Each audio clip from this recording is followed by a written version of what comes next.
أعزائي المشاهدين، ما زلنا متواصلين معكم في اللقاءات الآن بجانب وزير المغتربين الأستاذ علوي بافقيه. نرحب بك عبر قناة الأمن المستقبل. يا أهلا وسهلا.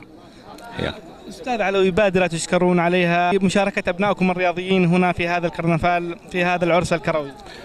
طبعا هي طالما تواجدنا هنا فهي فرصة مع معالي الوزير الشباب والرياضة، وكان لدينا قبل كده ليس فقط خطط بالمشاركة، بل كان لدينا استهداف إلى تشجيع هذه المناسبات الرياضية كوسيلة لمساعدة وزارة الشباب والرياضة وأيضا الاتحادات الرياضية في اليمن لاستكشاف بعض المواهب المغتربة في الخارج وممكن الاستفادة منها في تمثيل البلد. والتقينا قبل كده بكثير من الرياضيين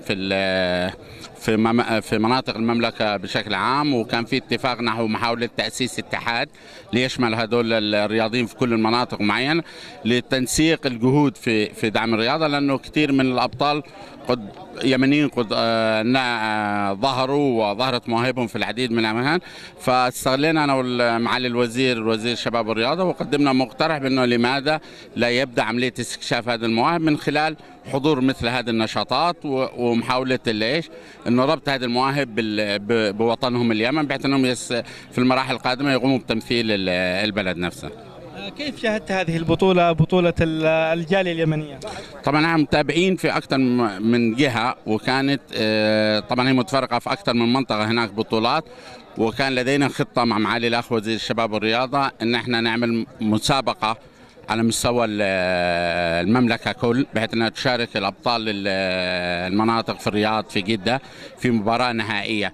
كان هناك خطط طبعا إن شاء الله في المرحلة القادمة عند العودة إلى الوطن هنا محاولة دعوة كثير من الرياضيين وبالذات في البطولات الفردية، محاولة تشجيع كثير من الرياضيين في البطولات الفردية بشكل خاص للحضور لليمن ومشاركة إخوانهم الشباب من هناك في البطولات معنا في اتجاه نحو مثل ما قلت لكم محاولة استكشاف هذه المواهب اليمنية بشكل مبكر والاستفادة منها في تمثيل البلد. بماذا تعد المواهب اليمنية؟ نشاهد بين الحين والآخر اكتشاف مواهب هنا في السعودية، وآخر موهبة كانت الكابتن معاذ الريمي، موهبة شاركت في بريطانيا، وأيضا هناك مواهب اتجهت إلى الدول الخليجية، قطر، الإمارات، وأيضا هناك مواهب. بماذا تعد هذه المواهب؟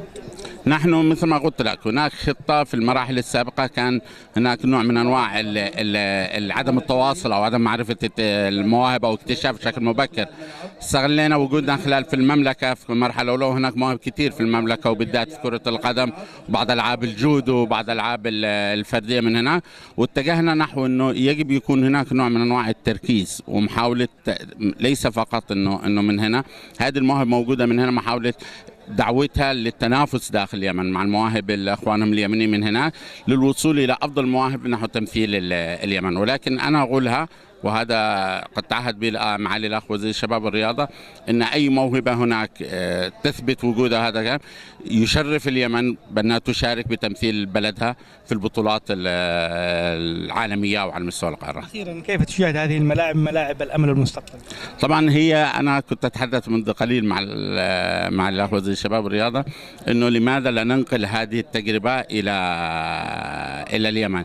هناك اليمن ينقصها كثير من مثل هذه الملاعب الصغيره اللي ممكن تستوعب الأنشطة الشبابية، وأنا برأيي هذه هي أفضل خطة لمواجهة الفراغ اللي يعيشه الكثير من الشباب هناك، وأيضا حتى مواجهة التطرف.